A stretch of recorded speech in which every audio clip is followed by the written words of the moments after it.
Praise the Lord. Greetings to you all in the name of our Lord and Savior Jesus Christ. Today's Bible verse, Paul's first letter to the Corinthians, chapter 3, verse 16. Surely you know that you are God's temple and that God's Spirit lives in you. ಪೌಲನು ಕೊರಿಂಥದವರಿಗೆ ಬರೆದ ಮೊದಲನೇ ಪತ್ರಿಕೆ 3ನೇ ಅಧ್ಯಾಯ 16ನೇ ವಚನ. ನೀವು ದೇವರ ಆಲಯವಾಗಿದ್ದೀರೆಂದು, ದೇವರ ಆತ್ಮನು ನಿಮ್ಮಲ್ಲಿ ವಾಸ ಮಾಡುತ್ತಾನೆಂದು ನಿಮಗೆ ಗೊತ್ತಿಲ್ಲವೋ? ಇವತ್ತಿನ ವಾಕ್ಯದಲ್ಲಿ ದೇವರು ನಮಗೆ ತಿಳಿಸಿಕೊಡ್ತಾ ಇದ್ದಾರೆ. ದೇವರ ಆತ್ಮನು, ಪರಿಶುದ್ಧ ಆತ್ಮನು, ಪವಿತ್ರ ಆತ್ಮನು ನಮ್ಮಲ್ಲಿ ವಾಸ ಮಾಡ್ತಾನೆ ಎಂಬುವಂಥದ್ದು ಪ್ರಿಯರೇ. ಹೌದು, ಪರಿಶುದ್ಧ ಆತ್ಮನು ನಮ್ಮಲ್ಲಿ ವಾಸ ಮಾಡಬೇಕಾದ್ರೆ ನಮ್ಮ ಜೀವಿತ ಪರಿಶುದ್ಧವಾಗಿರಬೇಕು.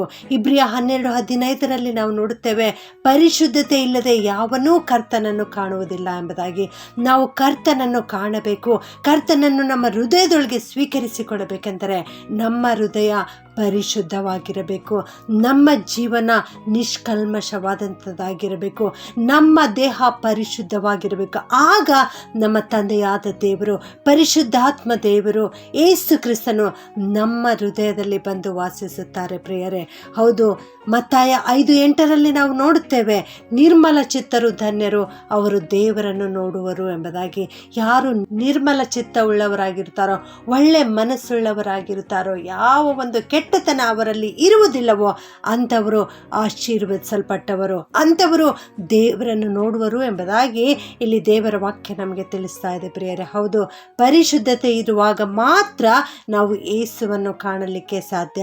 ಆದುದರಿಂದ ನಮ್ಮ ಜೀವನದಲ್ಲಿ ಇಂದಿನಿಂದ ಪರಿಶುದ್ಧತೆಯ ಜೀವಿತವನ್ನು ಜೀವಿಸಲಿಕ್ಕೆ ನಾವು ಪ್ರಯತ್ನ ಮಾಡೋಣ. ಪರಿಶುದ್ಧತೆ ಇಲ್ಲದೆ ನಾವು ಯೇಸುವನ್ನು ಅರಿಯಲಿಕ್ಕೆ ಸಾಧ್ಯವಿಲ್ಲ.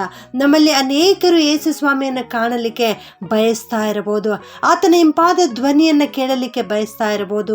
ನೀನು ಇವತ್ತು ಆ ರೀತಿ ಬಯಸ್ತಾ ಇದೆಯಾ? ಹಾಗಿರುವುದಾದರೆ ನಿನ್ನ ಹೃದಯ ದೇವರ ಆಲಯವಾಗಿದೆ, ಇದನ್ನು ನೀನು ತಿಳಿದುಕೋ. ದೇವರ ಆತ್ಮನು ನಿನ್ನಲ್ಲಿ ವಾಸ ಮಾಡಲಿಕ್ಕೆ ಬಯಸ್ತಾ ಇದ್ದಾರೆ, ಇದನ್ನು ನೀನು ತಿಳಿದುಕೋ. ನೀನು ಪರಿಶುದ್ಧತೆಯ ಜೀವನವನ್ನು ಜೀವಿಸುವಾಗ ಆತನ ಮಹಿಮೆ ನಿನ್ನಲ್ಲಿ ಇಳಿದು ಬರುತ್ತದೆ. ಈ ಲೋಕದಲ್ಲಿರುವಾಗ ಯೇಸು ಸ್ವಾಮಿ ದೇವಾಲಯಕ್ಕೆ ಹೋಗಿರುತ್ತಾರೆ. ಆ ದೇವಾಲಯದಲ್ಲಿ ನೋಡುತ್ತಾರೆ, ಅಲ್ಲಿ ಯಾವ ಪರಿಶುದ್ಧತೆ ಇರಲಿಲ್ಲ ಪ್ರಿಯರೇ.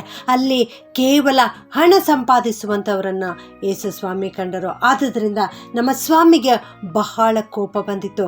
ಮತ್ತಾಯ 21:13 ನಾವು ನೋಡ್ತೇವೆ, ನನ್ನ ಆಲಯವು ಪ್ರಾರ್ಥನಾಲಯವೆನಿಸಿಕೊಳ್ಳುವುದು ಎಂದು ಬರೆದಿದೆ, ಆದರೆ ನೀವು ಅದನ್ನು ಕಳ್ಳರ ಗವಿ ಮಾಡುತ್ತೀರಿ ಎಂಬುದಾಗಿ ಯೇಸು ಸ್ವಾಮಿ ಬಹಳವಾಗಿ ಕೋಪಗೊಂಡು ಅವರೆಲ್ಲರನ್ನ ಅಲ್ಲಿಂದ ಹೊರಡಿಸಿ ಬಿಟ್ಟರು ಪ್ರಿಯರೇ.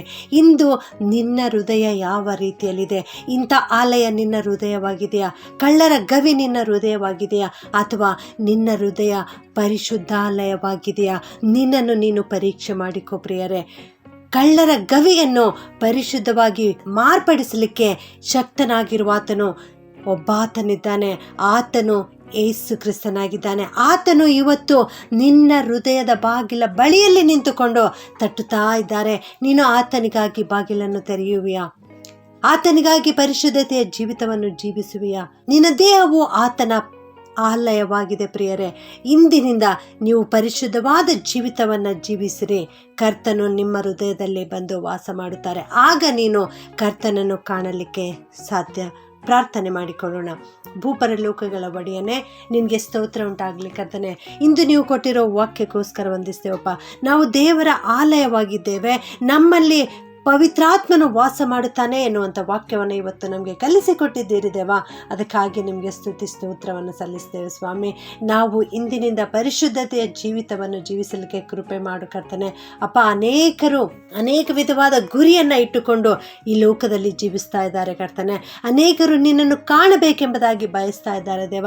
ಅವರೆಲ್ಲರನ್ನ ಕರುಣಿಸು, ಅವರೆಲ್ಲರನ್ನು ಕಾಪಾಡು ಕರ್ತನೆ. ನಿರ್ಮಲ ಹೃದಯವುಳ್ಳವರಾಗಿ ನಿನ್ನನ್ನು ಕಾಣಬೇಕೆಂದು ಬಯಸ್ತಾ ಇರುವಾಗ ನಮ್ಮೆಲ್ಲರ ಕೂಗನ್ನು ಕೇಳು ಕರ್ತನೆ. ಹಿಂದೆ ನಮ್ಮೆಲ್ಲರ ಹೃದಯದಲ್ಲಿ ಬಂದು ನೀವು ವಾಸಿಸಬೇಕಾಗಿ ಪ್ರಾರ್ಥನೆ ಮಾಡುತ್ತೇವೆ ದೇವ.